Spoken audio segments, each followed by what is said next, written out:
ప్రభు నామమున మీ అందరికీ వందనాలు. ఈరోజు దేవుని యొక్క వాక్యము వాగ్దానము, నీతిమంతుల కొమ్ములు హెచ్చించబడును.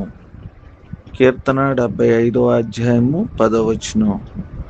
ప్రియ దేవుని బిడ్డలారా, ఈ వాక్య ప్రకారం మనల్ని దేవుడు హెచ్చించబోచున్నాడు. ఈ కొమ్ములు దేనికి సూచిస్తాయి? కొమ్ములనగా ఘనత, బలము, అధికారము, శక్తిని సూచిస్తున్నాయి. బైబిల్లో పాత నిబంధన గ్రంథంలో మృద్దుకే అనే వ్యక్తి జీవితంలో ఈ వచనం యొక్క నెరవేర్పును మనం చూడగలుగుతున్నాము. అతడు చేసిన పనులన్నిటిలో నీతిమంతుడిగా ఉన్నాడు.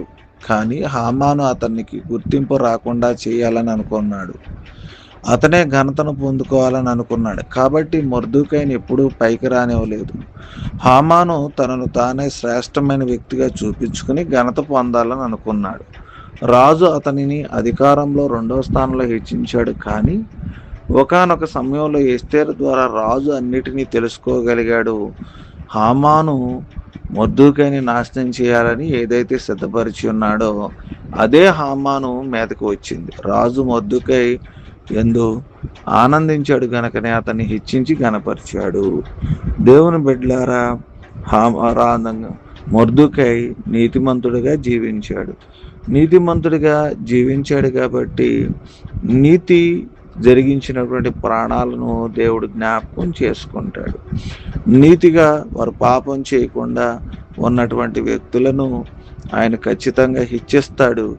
నీతిమంతులకు ఉన్నత పదవులు, ఉన్నత ఆశీర్వాదాలు, ఉన్నత ఘనతలను, ఉన్నతమైన దీవెనలు అనుగ్రహిస్తాడు. అందుకని ఆయన నీతిమంతుల కొమ్ములను హెచ్చిస్తాడన్నాడు.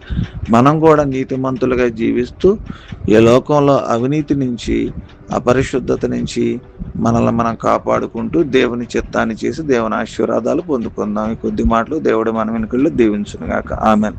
ప్రార్థన చేసుకుందాం. కృపగల మా ప్రియ పరలోకమందున్న తండ్రి, మీకు వందనాలు.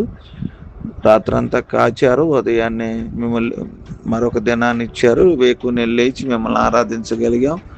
నేటి వాగ్దానం ద్వారా మీరు మాతో మాట్లాడినందుకే వందనాలు ప్రభా. నీతిమంతుల కొమ్ములు పైకెత్తబడతాయని మీరు ప్రోత్సాహకరమైన వాగ్దానాన్ని మాకు ఇచ్చారు. మా జీవితంలో మేము నీతిగా జీవించినట్లు మీ కృపను మాకు దయచేయం. మేము ఈ లోకంలో ఉన్న శోధనలు జయించుటకు మాకు కావాల్సిన ధైర్యము, యథార్థంగా ఉండునట్లు, పరిశుద్ధంగా జీవించినట్లు, నీతిగా జీవించుటకు, ప్రాణాలు తెగించుటకు కూడా నీ యొక్క ధైర్యం మాకు దయచేయం.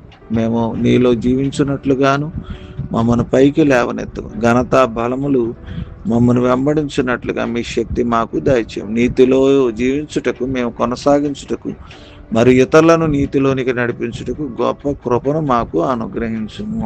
మా హృదయంలో నుండి దయచేసి అన్ని భయాలను తొలగించు, మా జీవితంలో ఆనందాన్ని కలిగించుము ప్రభా. మమ్మల్ని పైకి లేవనెత్తి మా కొరకు సిద్ధపరిచిన స్థలములో మమ్మల్ని ఉంచుతావని మేము ప్రభా మిమ్మలను వేడుకొనుచున్నాం. మా కొమ్ములను హెచ్చించుము, మమ్మల్ని తృణీకరించిన వారి ఎదుట ఘనపరచమని ప్రభా వేడుకుంటున్నాం. వివాహ దినాలు, పుట్టినరోజులు, అనారోగ్యాలు, ఆర్థిక సమస్యలు, ఈ దినపు మా పని పాటలు మీరే తోడుకుంటే కృపలో నడిపించు. నీ ప్రార్థన చేస్తున్నాము, నడుచున్నాం తండ్రి. ఆమె.